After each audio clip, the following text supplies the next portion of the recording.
Cut then update. Ito yung group picture nila. Oh. Nakikita kita dyan sila Aden at Catherine. Ang ganda pa nga na smile nila. Oh.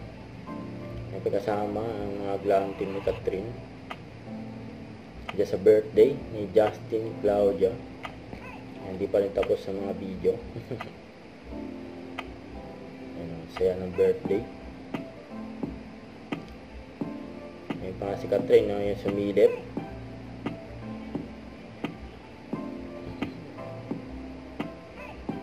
Masaya naman ang reaction nila. Oh.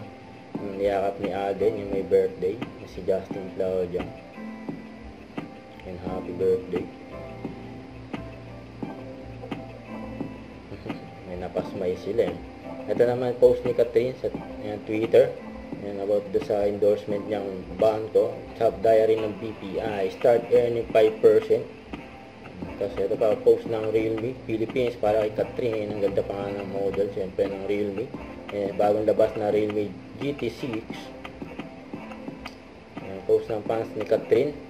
And almost to 28 active brands ang mga endorsement ni Catherine. Grabe. Queen of endorsement talaga si Catherine. Grabe yun. Ito, post ng GMA Network para kay Alden. Barbie Fortesa bumilig kay Alden Richards sa Pulang Araw. Yan yung magkapatid na si Eduardo de la Cruz at Adelina de la Cruz. Abangan niya sa Pulang Araw. July 29 na.